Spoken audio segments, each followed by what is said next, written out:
समाज के हित में समय समय पर आप संशोधन अवश्य करें, करना चाहिए, होता भी रहा है, लेकिन इस संविधान की मूल भावना से खिलवाड़ करने का किसी को भी अधिकार नहीं बनता है। गुरुजी क्या थे, ये शारीरिक रूप से हमारे बीच नहीं रहने के बाद न सिर्फ झारखंड, पूरे देश को पता चला कि गुरुजी क्या थे। पुत्र धर्म का निर्वाह हेमंत सोरेन जी ने करके दिखलाया, वो अद्भुत है। हम जो संविधान प्रदत्त सीमाएं निर्धारित की गई हैं उस सीमा के अंदर रह करके काम करें, एक दूसरे के कार्य क्षेत्र में अतिक्रमण न हो, तो मैं समझता हूँ कि व्यवस्था जो हमारी है बनी हुई, वो व्यवस्था सुरक्षित संरक्षित रहेगी। झारखंड की राजनीति में एक ऐसा शख्स है जो विधानसभा हो या विधानसभा के बाहर कंटेंट के साथ बात करते हैं।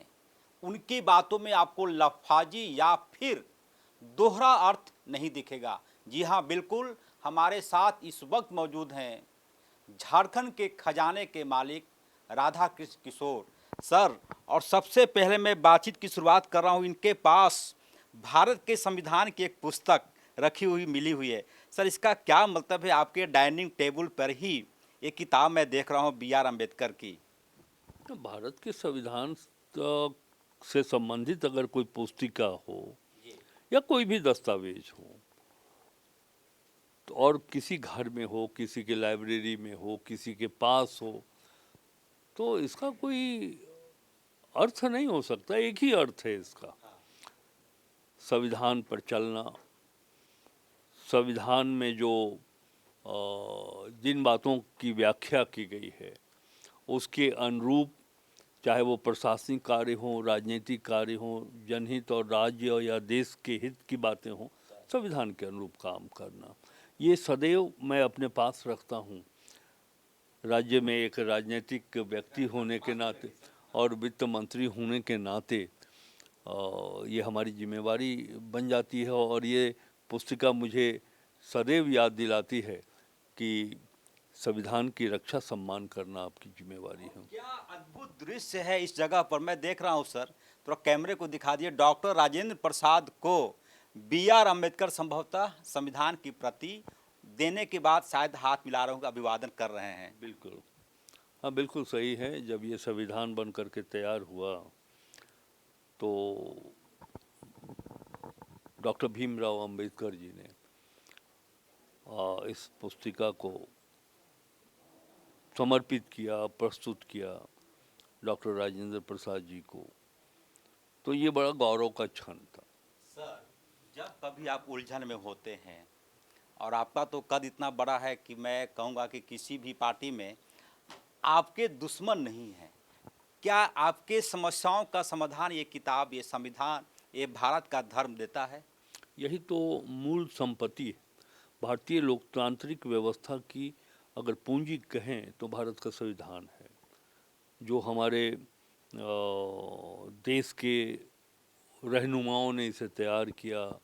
पूज्य बापू अंबेडकर जी, डॉक्टर राजेंद्र प्रसाद, जवाहरलाल नेहरू जी, तो और अन्य व्यक्ति जिनका नाम मैं नहीं ले रहा हूँ, वो सभी लोगों ने मिल कर के ये जो पुस्तक देश के सामाजिक आर्थिक व्यवस्था के निर्धारण के लिए जो दिशा निर्देश इस संविधान के माध्यम से दिया गया है, और जो बातें कही गई हैं, आपके अधिकार, आपका कर्तव्य, जो बोध होता है इससे, तो इस दिशा के अनुरूप चलना ही आप अपने समाज को आगे बढ़ा सकते हैं। उस मार्ग पर चल करके सामाजिक समानता, आर्थिक समानता की बात कर सकते हैं, और जो आपके जीवन में जिन कर्तव्यों के निर्वहन का दायित्व आपके पास होता है, आप उसे पूरा कर सकते हो। सर, कुछ लोग, आप समझ रहे हैं मेरा इशारा किधर है,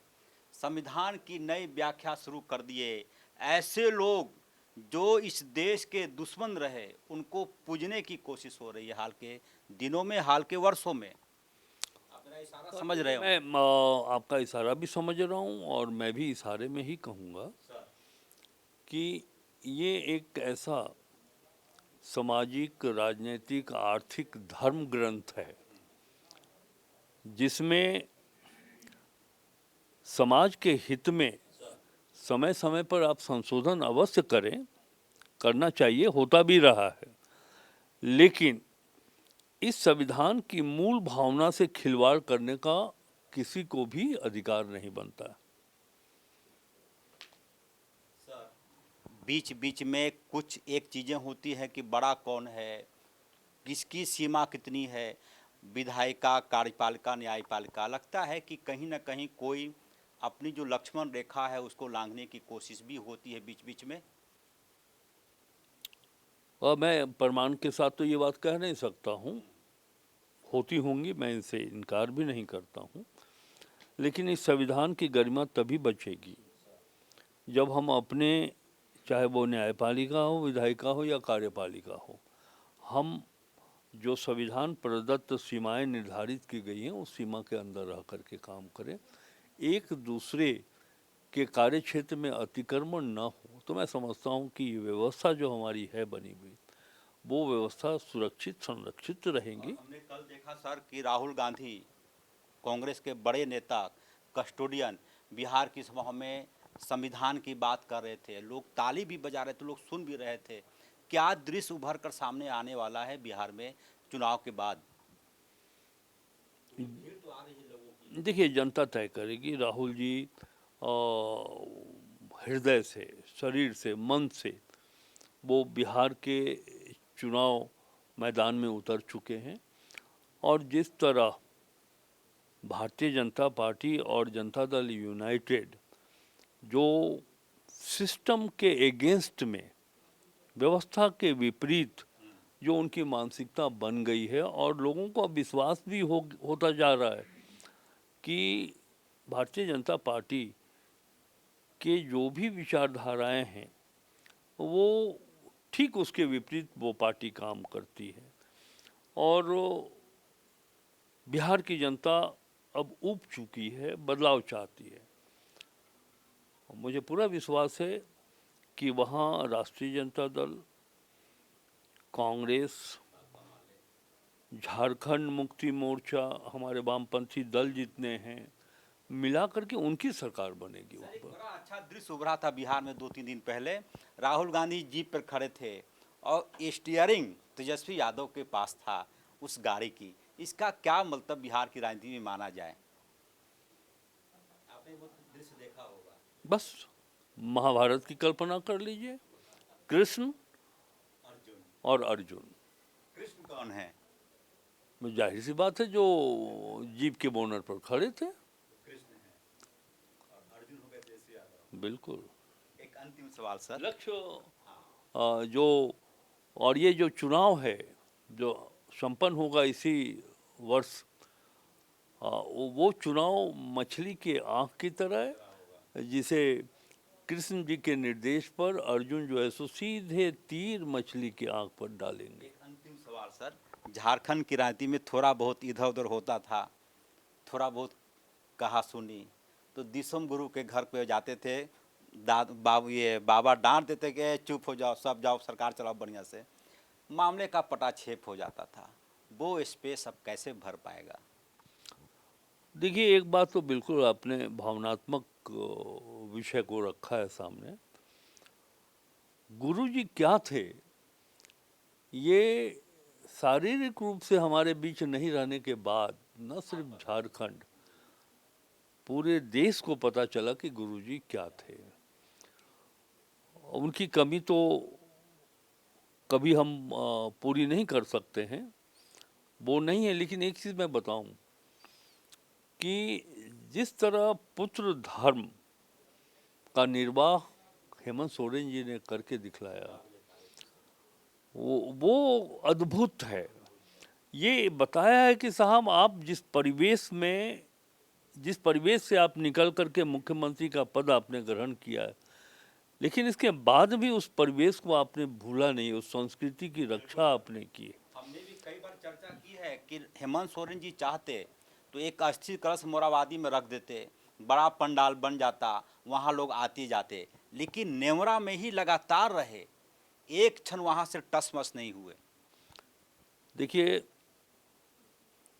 दिशोम गुरु शिबू जी उसी मिट्टी से निकले थे और हेमंत सोरेन जी ने उसी मिट्टी की पवित्रता उन्होंने प्रमाणित की कि जो भूमि जहाँ से हम निकले हैं, जिस मिट्टी से, वो मिट्टी ही हमारे लिए सब कुछ है। ये कर दिखाया है हेमंत सोरेन ने। चलिए, इन बातों का जिक्र करते हुए राधा कृष्ण किशोर भावुक हो जाते हैं और हमने देखा नेमरा में कि लगातार 5 अगस्त के बाद इनका आना जाना लगातार जारी रहा। हेमंत सोरेन से मिले, बड़ा भाई के तरह ही हेमंत सोरेन को राधा कृष्ण किशोर प्यार करते हैं, मोहब्बत करते हैं। पीठ पर भी हाथ रखा, माथे पर भी हाथ रखा और यही कहा कि जो आता है उसको जाना होता है। लेकिन इन सब के बीच जो हेमंत सोरेन अग्नि परीक्षा में सफल हुए हैं, उसको झारखंड की जनता याद करेगी। और इन सब के बीच राधा कृष्ण किशोर के आवास में जब कभी आएंगे, आपको भारत का संविधान सबसे पहले मिलेगा। सहयोग उमेश के साथ HNN 24/7 के लिए रांची से अजय लाल।